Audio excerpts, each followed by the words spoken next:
Hello everyone, welcome to be optimistic. तो कैसे हैं आप सब। तो दोस्तों इस वीडियो में हम लोग बात करेंगे आईडीबीआई बैंक का जो असिस्टेंट मैनेजर ग्रेड ए का जो पोस्ट आया हुआ है उसके पूरे नोटिफिकेशन को हम लोग इस वीडियो में डिस्कस करेंगे। एग्जाम डेट क्या होगा, एग्जाम पैटर्न क्या होगा, सिलेबस क्या होगा, क्या आपको अप्लाई करना चाहिए कि नहीं करना चाहिए, कोर्स फी क्या होगा, कोर्स किस तरह का कराया जाएगा, सैलरी क्या होगी, आपको सैलरी कितने मिलेंगे और बॉन्ड वगैरह क्या होगा, जो भी सारी चीजें हैं सब कुछ मैं आपको इसमें बताऊंगा, समझाऊंगा। और आपको अप्लाई करना चाहिए कि नहीं करना चाहिए वो भी मैं आपको इसमें बताऊंगा। ठीक है, तो सबसे पहला चीज क्या है कि लास्ट डेट जो आपका दिया हुआ है कितना है, 22 अगस्त है। और 10 अगस्त से लेके 22 अगस्त तक आप इस फॉर्म को अप्लाई कर सकते हो, अपनी फी को पे कर सकते हो। ठीक है, और उससे इंपॉर्टेंट चीज क्या है कि जब आप एग्जामिनेशन को क्लियर करोगे, ठीक है, तो आपको क्या कराया जाएगा भाई, एक कोर्स कराया जाएगा। यहाँ पर जैसे दिख रहा है कि 1 ईयर्स का कोर्स। जब आप असिस्टेंट मैनेजर बन जाएंगे, असिस्टेंट मैनेजर जब आप बन जाएंगे, जब क्लियर कर लेंगे फाइनली आप एग्जामिनेशन जो ऑनलाइन है और इंटरव्यू क्लियर करके जाओगे, तो आपको 1 साल का एक कोर्स कराया जाएगा जिसे PGDF कहते हैं, post graduate diploma in banking and finance कहते हैं। ठीक है, जिसमें 9 महीने आपको क्लासरूम टाइप का पढ़ाया जाएगा, लाइक बच्चों टाइप वाला, जैसे हम लोगों को बचपन में पढ़ाया जाता था वैसे टाइप का। असाइनमेंट वगैरह मिलेंगे, बहुत कुछ होता है भाई,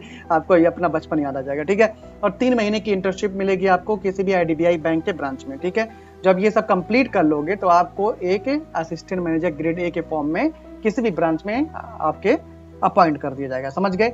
और यहाँ पर एक चीज और मैंने लिया हुआ, एक इंपॉर्टेंट पॉइंट और लिया हुआ है कि कैंडिडेट जो आपके वेस्टर्न और सदर्न रीजन से हैं उनको कहाँ पर इंडक्ट किया जाएगा, कहाँ शामिल किया जाएगा। मणिपाल एंड बेंगलुरु में किया जाएगा, और जो अदर स्टेट्स हैं like eastern and northern states हैं उनको ग्रेटर नोएडा नीति में किया जाएगा। तो इसके लिए यहाँ पर लिस्ट है, आप देख सकते हो इसको कि आप कौन से रीजन से आते हो। ठीक है, अगला बात करते हैं मोस्ट इंपॉर्टेंट पॉइंट, जो इंपॉर्टेंट डेट्स आपके हैं इसके बारे में बात करेंगे।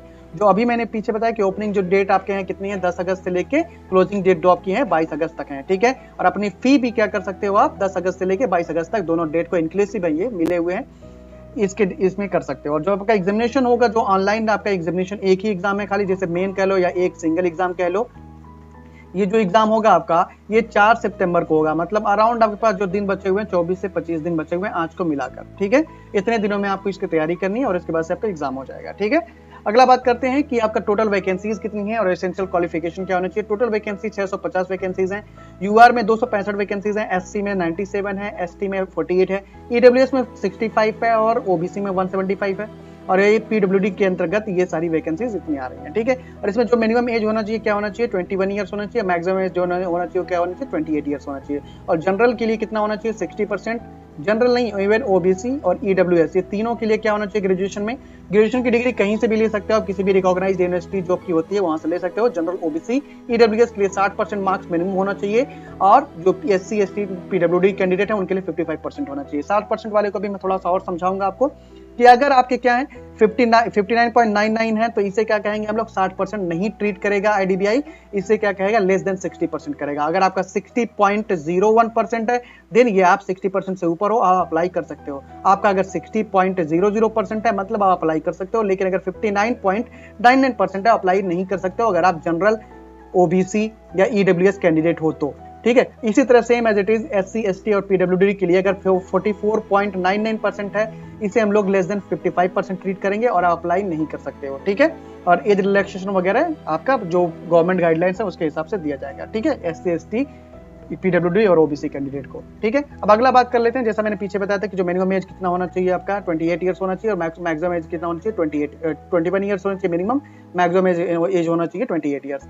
आप कब से कब तक होना चाहिए, अगर 2 जुलाई 1993 1993 2 जुलाई से अगर आप पहले के बॉर्न हो तो अप्लाई नहीं कर सकते हो, इसके बाद का होना चाहिए। और 1 जुलाई 2000 के बाद अगर आप बॉर्न हुए हो देन आप अप्लाई नहीं कर सकते, इससे पहले का होना चाहिए। मतलब इसके बाद का होना चाहिए और इसके पहले का होना चाहिए, इसके मिडल में, इन दोनों डेट के मिडल में अगर आपका डेट ऑफ बर्थ है आप अप्लाई कर सकते हो। प्लस 60% अगर जनरल कैटेगरी से हो या ईडब्ल्यूएस या ओबीसी कैटेगरी से हो अप्लाई कर सकते हो। एससी एसटी पीडब्ल्यूडी कैंडिडेट हो अगर आप तो 55% प्लस अगर आपके मार्क्स हैं देन आप अप्लाई कर सकते हो। ठीक है, अगर इस क्राइटेरिया में आ जाते हो।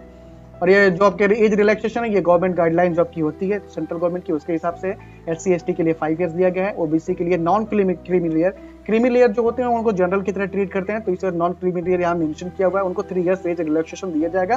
पीडब्ल्यूडी कैंडिडेट को 10 साल का दिया जाएगा, और एक्स सर्विसमैन वगैरह का यहाँ पर 5 ईयर्स दिया गया, इसको रीड कर सकते हो आप। ठीक है, और जो 1984 में राइट्स में अफेक्टेड थे उनको 5 ईयर्स का एज रिलैक्सेशन मिला। ठीक है, अगला बात करते हैं एप्लीकेशन फी कितना होना चाहिए। एससी एसटी पीडब्ल्यूडी कैंडिडेट के लिए 200 रुपए है, और जो अदर है मतलब कौन कौन से आपके हो गए, जनरल हो गए, ओबीसी हो गया, एससी हो गया, सॉरी एससी बोल दिया मैंने, ईडब्ल्यूएस हो गया, ये तीनों के लिए कितना रुपए लगेगा भाई, 1000 रुपए लगेगा। और इसमें application fee plus intimation charge दोनों मिला हुआ है, मतलब टोटल 1000 रुपये आपको देना पड़ेगा। ठीक है, आपका जो ऑनलाइन पेमेंट का डेट है वो 10 अगस्त से शुरू होकर 22 अगस्त तक आप कर सकते हो। ठीक है, अगला बात कर लेते हैं हम लोग सिलेक्शन प्रोसीजर क्या होना चाहिए। सिलेक्शन प्रोसीजर में मैंने पहले ही बता दिया था कि आपका क्या होना चाहिए। एक ऑनलाइन एग्जामिनेशन होगा जिसे एक सिंगल एग्जाम बोल लो या तो मेन एग्जाम बोल लो, उसके बाद एक आपका क्या होगा, इंटरव्यू होगा। अगर आप मेंस क्लियर करते हो या सिंगल एग्जाम क्लियर करते हो या ऑनलाइन वाला, उसके बाद आपको एक इंटरव्यू देना पड़ेगा। फिर इन दोनों को कंपेराइज करके आपका एक फाइनल मेरिट बनेगा और उसमें क्लियर करते हो देना पास सिस्टम मैनेजर बन जाओगे ग्रेड ए के। ठीक है, अब आएगा क्या क्या, आपका लॉजिकल रीजनिंग आएगा, डाटा एनालिसिस आएगा, इंटरप्रिटेशन आएगा। मतलब 60 क्वेश्चन रहेगा, 60 मार्क्स का रहेगा। इसमें आपका रीजनिंग आएगा प्लस डीआई के क्वेश्चन आएंगे, सिंपल सी बात है। जो इंग्लिश रहेगा 40 क्वेश्चन रहेगा, 40 मार्क्स के आएंगे। क्वांटिटी एप्टीट्यूड मैथमेटिक्स रहेगा आपका 40 क्वेश्चन 40 मार्क्स के रहेंगे। General economy and banking awareness रहेगा 60 क्वेश्चन रहेगा, 60 मार्क्स के रहेंगे। और इसके लिए कंपोजिट टाइम दिया जाता है, मतलब अगर आप इसमें 50 मिनट भी देना चाहते हो तो दे सकते हो। ऐसा कोई सेक्शनल टाइम नहीं है कि 20 मिनट 25 मिनट वाला है। ठीक है, कंपोजिट टाइम मतलब यही होता है, आपको अपने हिसाब से टाइम को मैनेज करना रहेगा। ठीक है, अगला बात कर लेते हैं प्रोग्राम फीस क्या होंगे। अब जब एग्जामिनेशन आप क्लियर कर लोगे, जब मेन एग्जाम जो आपका रहेगा, सिंगल एग्जाम जो रहेगा प्लस इंटरव्यू जो रहेगा, इसको क्लियर करके आप जब जाओगे देन आपको एक कोर्स कराया जाएगा, जिस कोर्स की कीमत कितनी रहेगी 3,50,000, और इसमें क्या रहेगा प्लस जीएसटी भी एप्लीकेबल रहेगा। ठीक है, ये आप क्या कर सकते हो, इंस्टॉलमेंट में भी पे कर सकते हो, लेकिन 1 साल के अंदर जब जो आपका कोर्स कर रहे हो उस कोर्स के ड्यूरेशन के अंदर में ही आपको इंस्टॉलमेंट में फी पे करना रहेगा। और इसमें क्या क्या इंक्लूड रहेगा, आपका कोर्स फी रहेगा, लॉजिंग का रहेगा, बोर्डिंग का रहेगा और फीस का रहेगा। ठीक है, जो भी अदर फीस होंगी। और इसके साथ साथ बहुत सारे आपके अंडर वेरियस सर्टिफिकेशन के एग्जामिनेशन कराए जाएंगे जो आप करोगे और उसमें आपको बेनिफिट मिलेगा। ठीक है, अब एक चीज और बेनिफिट है कि मान लो आप फाइनेंशियली वीक हो, कमजोर हो, कि आपके पास 3,50,000 रुपए नहीं है, तो इसके लिए आईडीबीआई जो बैंक है ये क्या करेगी, एजुकेशनल लोन भी आपको प्रोवाइड करेगी। मतलब आप एजुकेशनल लोन ले सकते हो और ये जो भी रहेगा ये आईडीबीआई इसके थ्रू आपको प्रोवाइड कर देगी अगर आप फाइनेंशियल वीक हो तो। ठीक है, अगला बात करते हैं कैरियर जो आपके प्रोस्पेक्टिव्स रहेंगे और जो भी आपको पैसे वगैरह मिलेंगे वो क्या रहेगा। पीछे मैंने बताया कि आपका जो कोर्स रहेगा वो 9 महीने का रहेगा। ठीक है, जिसमें आपको क्लासरूम प्रोवाइड किया जाएगा प्लस 3 महीने की इंटर्नशिप प्रोवाइड की जाएगी। अब इसमें जो ये 9 महीने रहेगा इसमें 2500 रुपए हर महीने दिया जाएगा आपको, एक तरह से पॉकेट मनी समझ लो दिया जाएगा। और जब इंटर्नशिप करोगे किसी भी आईडीबीआई ब्रांच में तो वहां पर आपको 10,000 रुपए एक महीने में दिया जाएगा, जैसे कि यहाँ पर मेंशन भी किया हुआ है। कहां पर है 10,000। ठीक है, समझ गए। अब इसके बाद जब ये 12 महीने कंप्लीट हो जाएंगे, इसके बाद क्या किया जाएगा, आपको सक्सेसफुली जब इसको कंप्लीट कर लोगे, क्लासरूम प्रोग्राम आप कंप्लीट कर लोगे और इंटर्नशिप अपनी कंप्लीट कर लोगे, उसके बाद आपको असिस्टेंट मैनेजर ज्वाइन करा दिया जाएगा। और आपकी जो बेसिक पे रहेगी 36,000 रुपए रहेगा प्लस अलावेंसेस रहेंगे। मतलब बहुत अच्छी खासी सैलरी मिल रही है, मतलब हैंडसम सैलरी कह सकते हो, कम नहीं है, अच्छी खासी है। ठीक है, पर एज बेरोजगारी के जमाने में बहुत अच्छी खासी सैलरी मिलेगी। खाली बेसिक पे है प्लस अलावेंसेस मिलकर ज्यादा हो जाते हैं। ठीक है, समझ गए।